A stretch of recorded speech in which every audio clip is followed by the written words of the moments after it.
shalom semua. Kurang semangat shalom semua. Oke. Minggu lalu pada saat saya menyiapkan firman ini, saya berada di rukonya Pak Kasan, saudara-saudara. Dari hari Selasa sampai Jumat saya berada di ruko Pak Kasan. Pada saat saya menyiapkan firman, saya tanya ke Tuhan, Tuhan, apa yang mau Engkau bagikan pada pagi hari ini? Dan firman Tuhannya itu simple, saudara-saudara. Tuhan tuh cuma bilang gini, kecaplah dan lihatlah. Kebanyakan dari kita pada saat kita mengikut Tuhan, kita hanya mau melihat setiap janji penggenapan atas semua yang Tuhan sudah firmankan. Tapi kebanyakan dari kita tidak mau yang namanya mengecap dulu. Dan hari ini saya mau bacakan di Mazmur 34 ayat 8. Di Mazmur 34 ayat 8 dikatakan gini, kecaplah dan lihatlah betapa baiknya Tuhan itu. Berbahagialah orang yang berlindung padanya. Pada saat saya baca firman ini ternyata lahir pada saat Daud sedang tidak baik-baik saja. Firman ini lahir pada saat Daud sedang berpura-pura menjadi gila di depan Abimelek.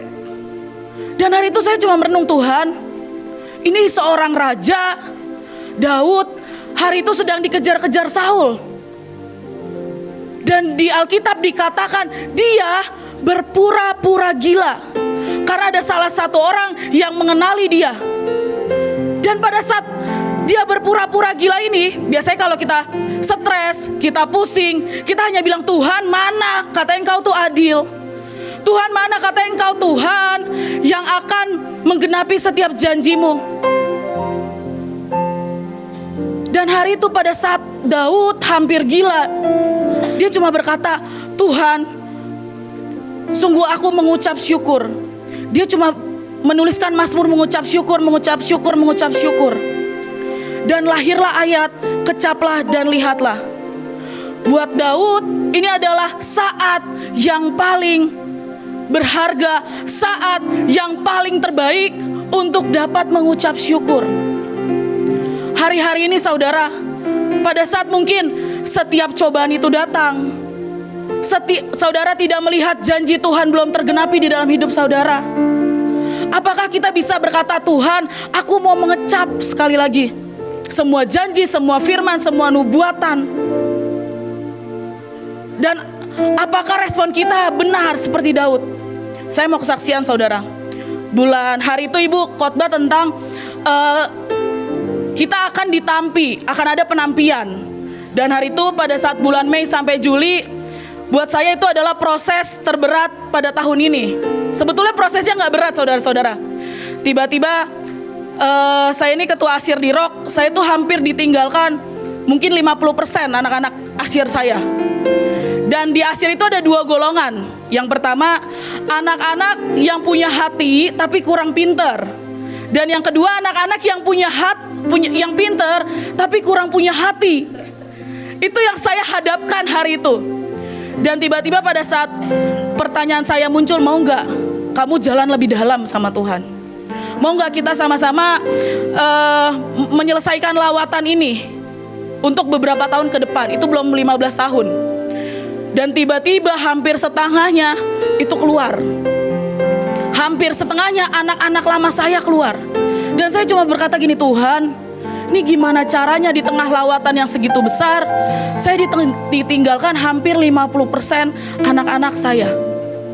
Dan tersisalah anak-anak baru saudara, yang punya hati tapi gak pinter. Dan baru kejadian kemarin 2-3 minggu lalu, saya minta tolong, coba kamu hitung semua plastik yang kita punya di gudang. Dan pada saat saya minggu lalu tanya, gimana udah dihitung atau belum? Belum kak. Saya cuma mikir nih, orang seminggu kemana aja? Dia punya hati, setiap hari dia akan nanya saya, Kak, apakah ada pekerjaan yang saya bisa bantu? Apakah ada tugas yang saya bisa lakukan untuk Kawidia? Dan saya cuma minta tolong hitung plastik. Sampai minggu lalu saya marah. Saya cuma bilang ini, kamu tuh pulang jam 3 sore. Hitung plastik itu nggak lama, sejam juga selesai. Dan saudara tahu, sebetulnya saya tuh udah menghitung semua plastik, mau yang besar, mau yang kecil. Tapi karena hari itu dia bilang, Kak, aku minta tugas. Dan saya cuma pikir gini, tugas apa yang gampang? Dan saya cuma suruh hitung plastik. Dan sampai sekarang gak selesai, saudara, udah 3 minggu. Itu orang yang punya hati tapi kurang pintar.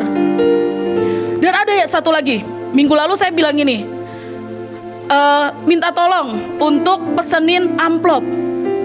Kamu keliling ke semua toko amplop dan kamu tanya harganya berapa. Kamu catat nama tokonya. Saya udah jelasin, kamu catat nama tokonya, kamu tanya harganya berapa. Dan saya bilang, tawar kalau bisa semurah-murahnya. Dan sorenya saya bilang, gimana? Ada nggak? Dan dia cuma bilang gini, saudara, ada, Kak, tante saya jual amplop. Harganya berapa? Harganya gratis, Kak. Loh, saya nih mau beli amplop, nggak cukup 2 pak untuk tanggal 9. Saya butuh 30 pak. Dan dia bilang, ada, Kak, saya sudah mendapatkan 3 pak amplop. Saya bilang, harganya berapa? Gratis, Kak. Dan itu saya, aduh Tuhan. Dan akhirnya saya suruh cepet keliling, cari lagi. Dan dia akhirnya keliling, cari lagi. Sorenya saya tanya, gimana harganya berapa? Ada, Kak, harganya 20.000 dan 33.000. Nama tokonya apa? Gak tahu, Kak. Dan saya cuma bilang, Tuhan, ini orang-orang yang punya hati tapi kurang pinter. Sedangkan di bulan Mei sampai bulan Juli saya memiliki orang-orang yang pinter tapi kurang punya hati. Dan Tuhan tuh cuma bilang ini, nak, pada saat sebelum kamu diangkat, kamu tuh bodoh seperti dia kok. Hari itu saya ingat banget, Kojus tuh suruh saya pendataan retret ke Semarang. Dan Kojus bilang gini, Wit, per case kamu tanganin sendiri. Saya mikir, per case HP, maksudnya per kasus. Dan Tuhan tuh bilang gini, kamu tuh ya baru segitu kamu udah marah. Gimana Kojos yang 7 tahun lalu ngajarin kamu. Dan yang kedua, saudara-saudara, di bulan Mei sampai bulan Juli ada beberapa orang. Sejujurnya saya tuh paling takut sama Cikes, saudara, percayalah. Kalau diurutin Kojos atau Cikes, nomor 1-nya Cikes, baru keduanya Kojos. Dan hari itu ada beberapa orang yang laporin saya lah ke Cikes. Ci, Widya tuh gini lah. Saya nggak tahu apa yang dilaporin. Dan hari itu Cikes ngechat saya jam 12 malam. Kamu tuh ngapain? Kamu tuh nggak bisa dipercaya. Kamu tuh gini. Wah, saya nggak bisa tidur sampai jam 3 subuh, saudara. Saya sudah minta maaf. Saya bilang, Tuhan ampuni aku tahu aku salah. Dan gak dibales, saudara, sampai jam 3 subuh saya tungguin. Dan besokannya saya tanya ke Stefani, Stef, gimana caranya gue minta maaf sama Cikes? Dan Stefani cuma bilang gini, Kak, lu chat minta ketemu. Dan hari itu saya udah mau mati, saudara-saudara, cuma minta ketemu. Ngechat minta ketemu, Ci, aku minta waktu untuk ketemu. Saya udah mau mati rasanya. Dan akhirnya saya memberanikan diri untuk mengechat beliau dan meminta maaf. Dan beliau ngomong, oke, besok temenin aku ketemu orang. Wah, itu saya udah rasa, Tuhan, nih di mobil gue digantung, gue akan diomelin segala macem lah. Tiba-tiba saya nganterin beliau. Dan saya bilang ini, Ci, aku minta maaf. Aku tahu aku salah. Aku tahu seharusnya aku tidak melakukan hal itu. Dan Cikes, saya udah mau nangis, saudara, ngomong seperti itu. Dan Cikes bilang ini, dasar minta maaf gak dari hati. Wah, itu saya rasanya, Tuhan, gue udah mau nangis, minta maaf. Dan beliau bilang, dasar gak dari hati. Dan hari itu saya coba bilang, iya sih Tuhan, mungkin aku gak dari hati. Mungkin aku datang dengan semua ketakutanku. Aku tahu mungkin aku nih takut namaku jelek di hadapan beliau. Padahal banyak banget kesalahan yang sudah saya perbuat. Dan beliau tuh selalu memaafkan kok. Dan hari itu saya coba berkata, Tuhan, ini kenapa bulan-bulan ini tuh sangat berat. 3 bulan ini sangat berat. Yang pertama, saya harus kehilangan anak-anak yang saya cintai, yang meninggalkan saya. Yang kedua, saya diomongin sama orang dan dilaporin. Dan hari itu saya cuma berpikir, udahlah gue keluar aja dari Mahanaim. Ini baru kejadian bulan Mei sampai Juli, saudara. Dan hari itu Tuhan tuh ngomong gini, coba kamu datangi Kaubaja. Saya ingat banget setelah kita meeting hari Kamis, saya datengin Kaubaja. Kaubaja, aku mau cerita. Dan Kaubaja bilang ini, Wit, kamu bukan satu-satunya orang yang mengalami hal ini. Aku baru melewati hal ini, dan bulan Mei ini aku baru merasa menang. Pada saat kamu cuma mencari perkenanan manusia, pada saat kamu cuma memegangi anak-anakmu, itu gak akan bisa kok. Manusia nih hatinya serong kok. Kita gak akan pernah bisa memegangi manusia kalau bukan karena Tuhan.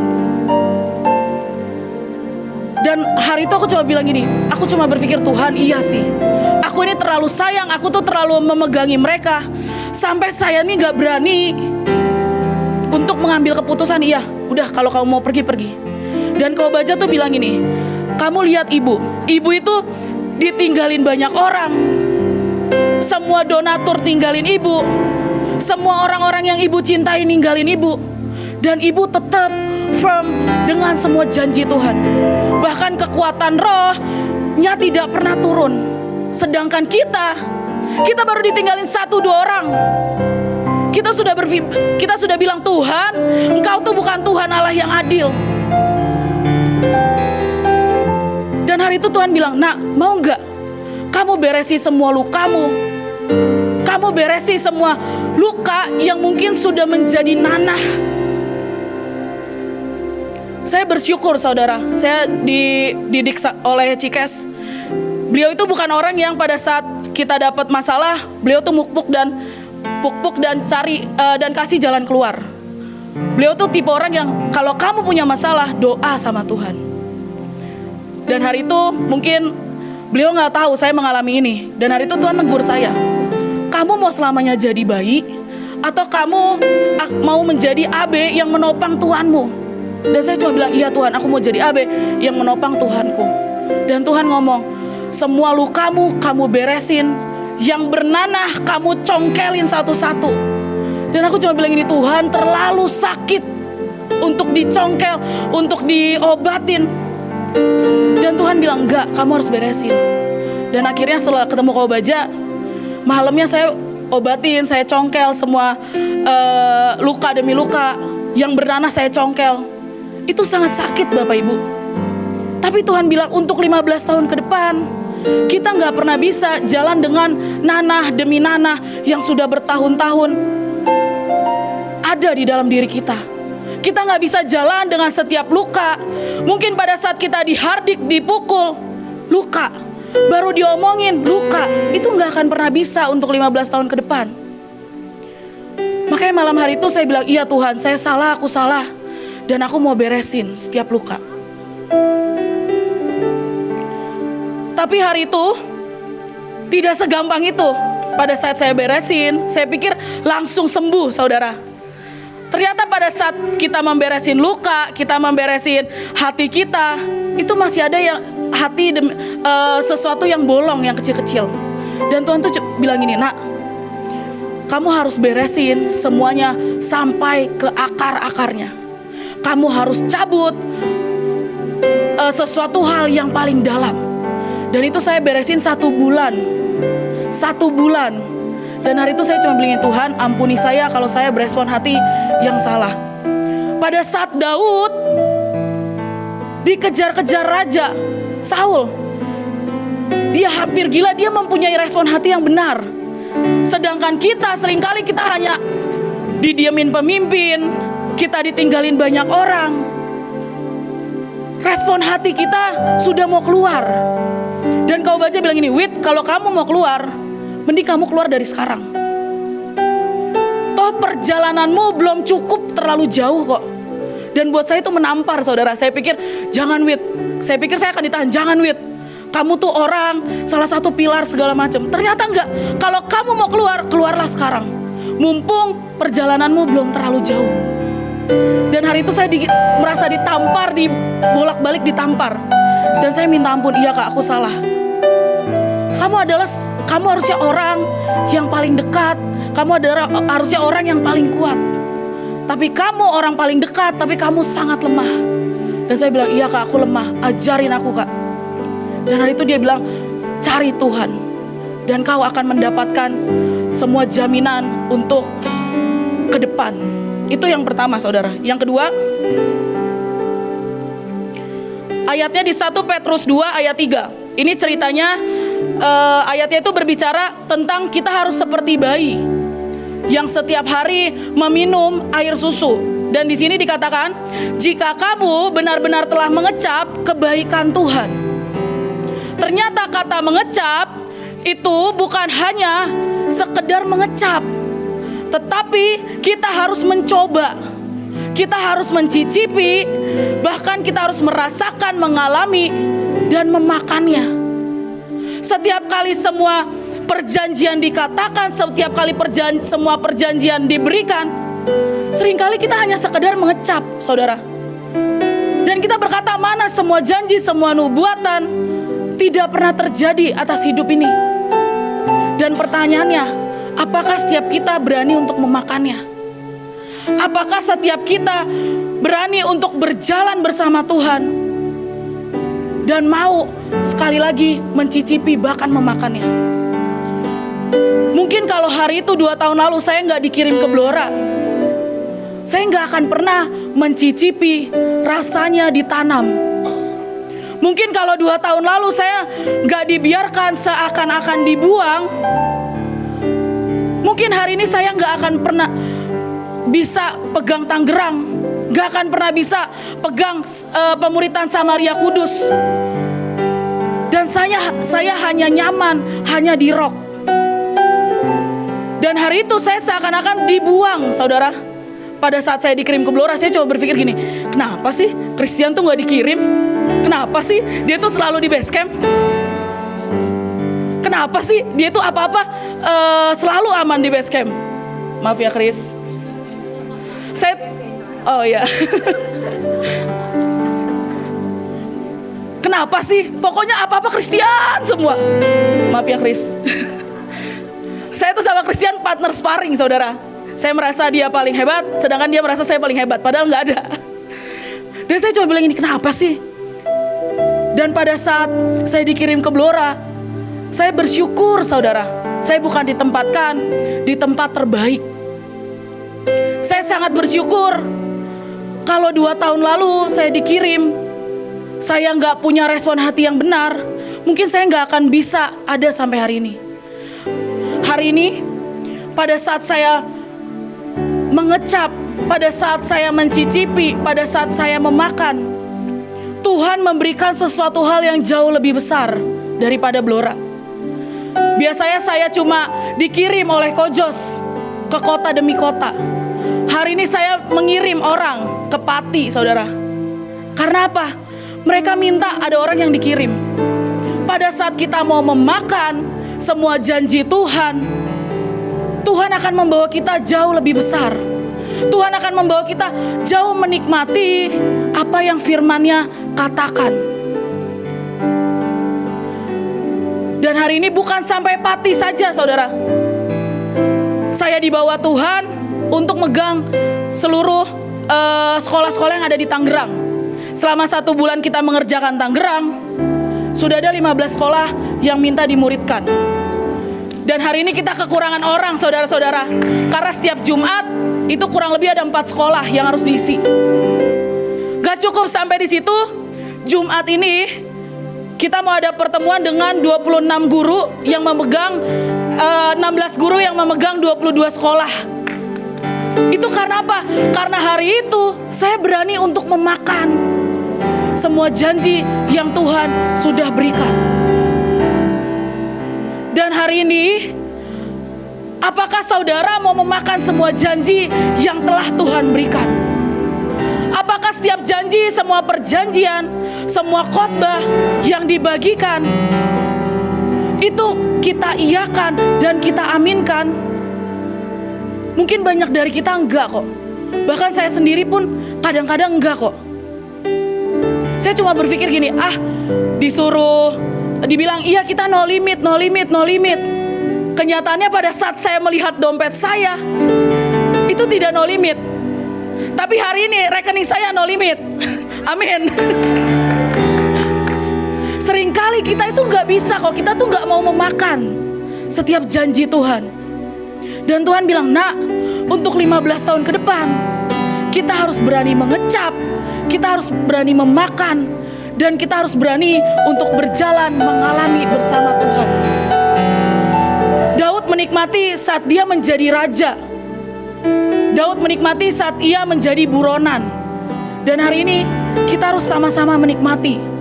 Mungkin hari ini engkau dipecut pemimpin, engkau dimarahin, diomelin di depan banyak umum. Itu baik saudara, asal respon hati kita betul, asal respon hati kita benar. Yang ketiga, pada saat saya menyiapkan firman ini, Tuhan tuh hanya bilang ini, nak, belajar dari dua tokoh, Daud dan Abraham. Bagaimana kamu harus punya hati seperti Daud, dan kamu harus punya cara memandang seperti Abraham. Slide terakhir.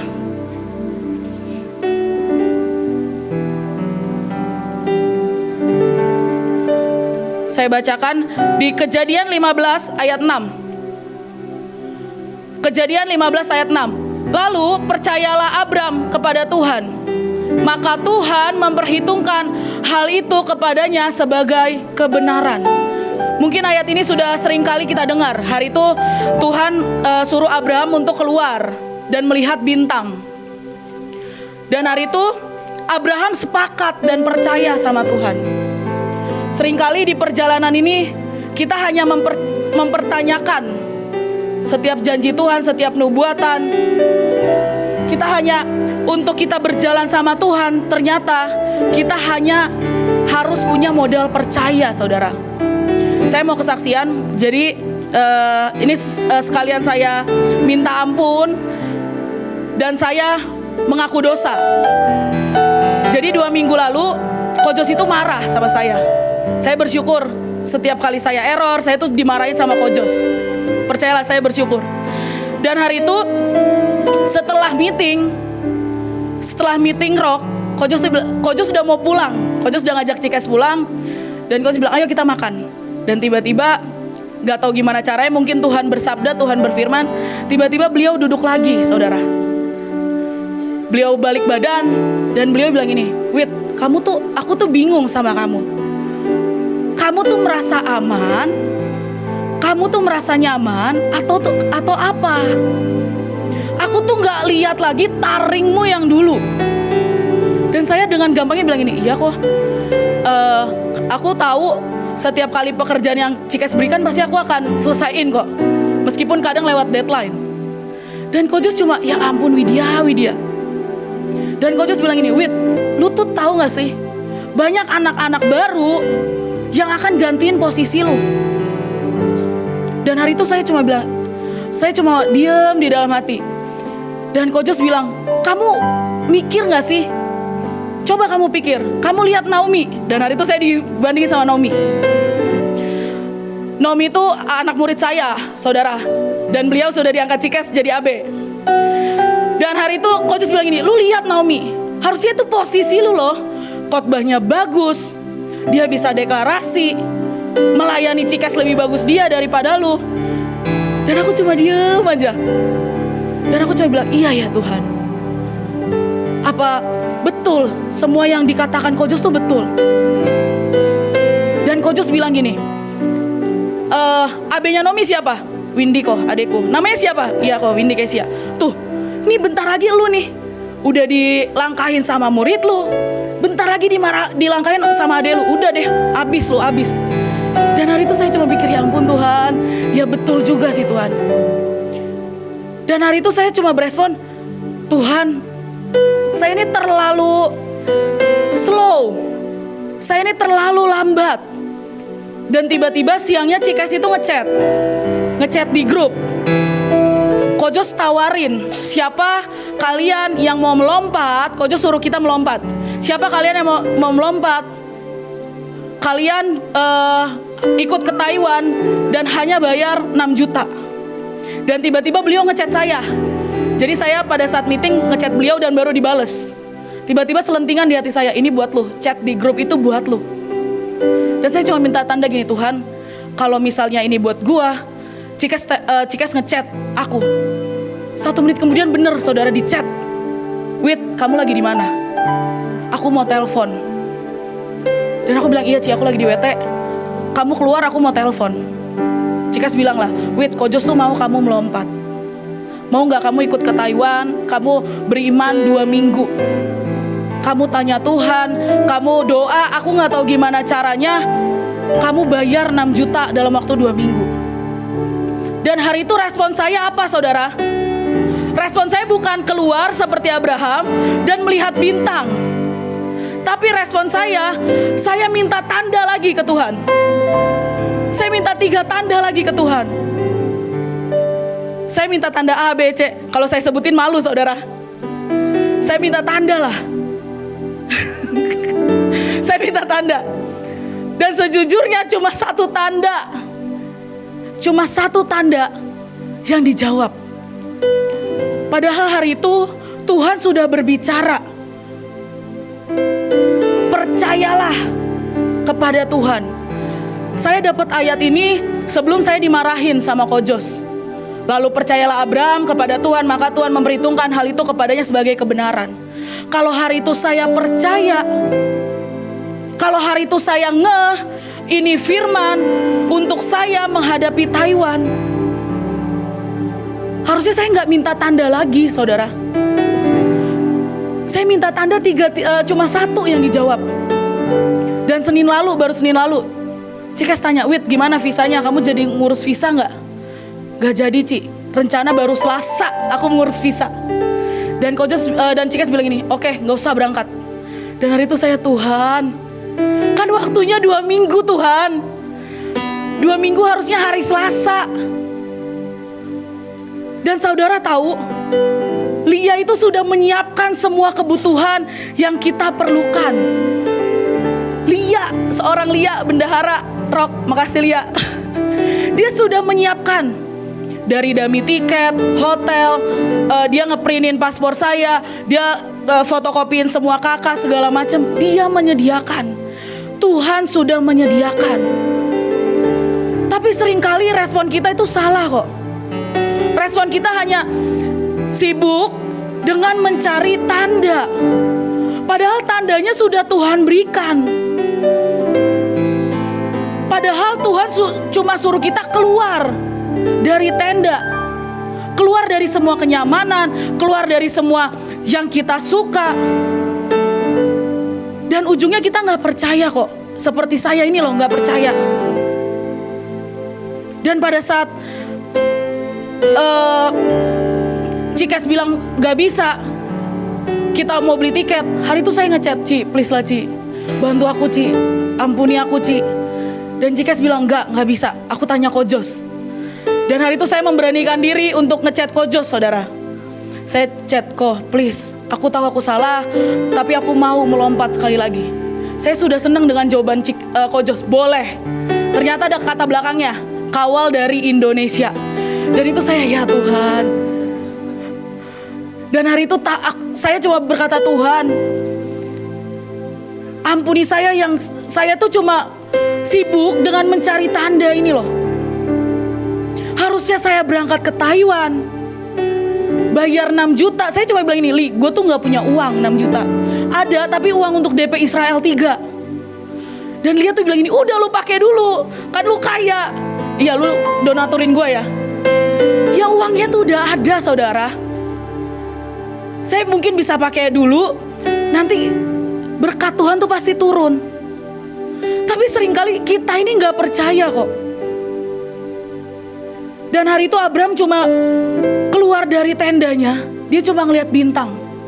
Dia percaya kalau dia akan mempunyai keturunan, dan keturunannya seperti banyaknya bintang di langit. Di terjemahannya dikatakan Abraham percaya kepada Tuhan, dan Tuhan menganggap respon imannya sebagai bukti dari kesetiaannya yang tulus. Seringkali kita sudah menganggap diri kita ini setia.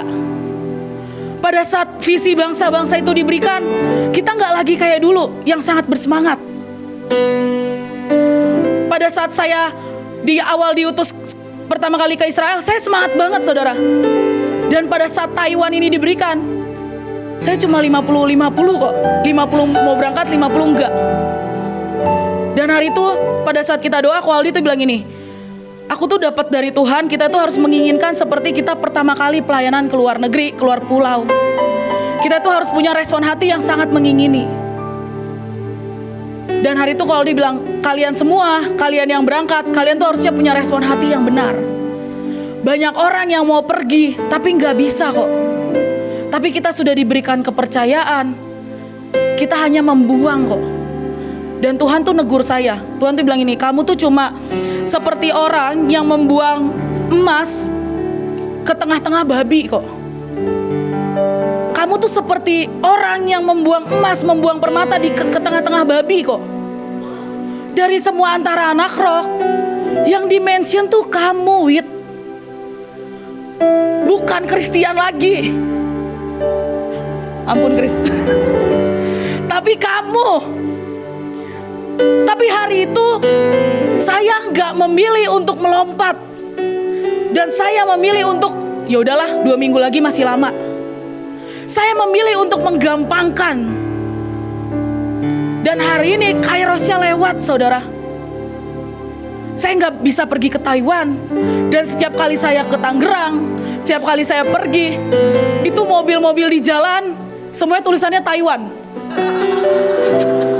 Sampai kemarin saya di GWR, saya mau ke sekolah-sekolah, saya keluar dari Ruko Pakasan, ada mobil keluar, mobil mau lewat, tulisannya Taiwan. Saya cuma Tuhan, iya aku salah. Dan Tuhan cuma ngomong, nih, lu minta tanda kan? Sekarang ya tandanya gue berikan nih. Tapi udah lewat. Seringkali hati kita tuh gitu loh saudara. Kita minta tanda, ujungnya kita gak berangkat. Ujungnya saya gak melompat. Baru mau melompat setengah, udah dibilang gak usah. Udah tutup.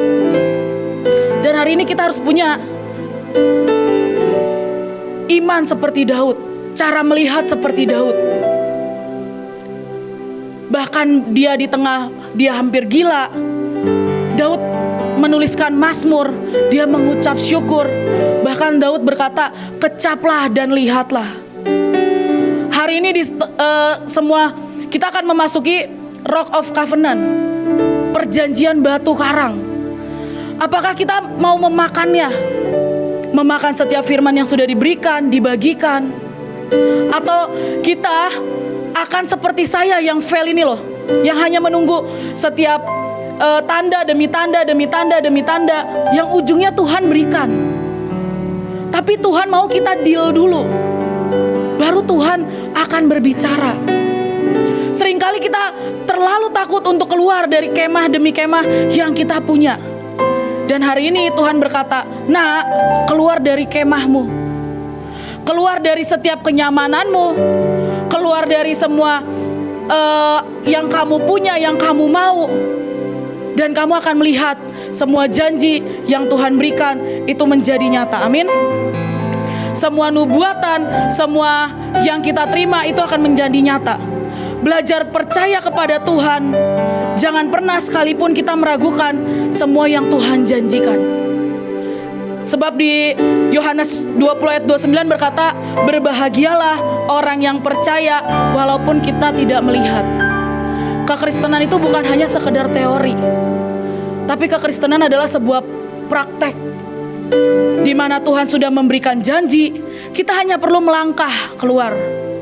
Kita hanya perlu melangkah, dan ujungnya Tuhan akan memberikan semuanya. Dan hari ini saudara, saya mengaku dosa, saya salah. Harusnya saya melompat dan saya ikut ke Taiwan. Tapi hari itu saya terlalu nyaman dan saya tidak berani keluar dari kemah saya. Dan ujungnya saya gak ikut ke Taiwan. Buat saya ini pelajaran buat kita semua. Jangan sampai setiap tawaran itu datang kepada kita dan ujungnya kita gak berani mengambil tawaran demi tawaran, janji demi janji yang Tuhan berikan. Amin. Terima kasih, Tuhan Yesus memberkati.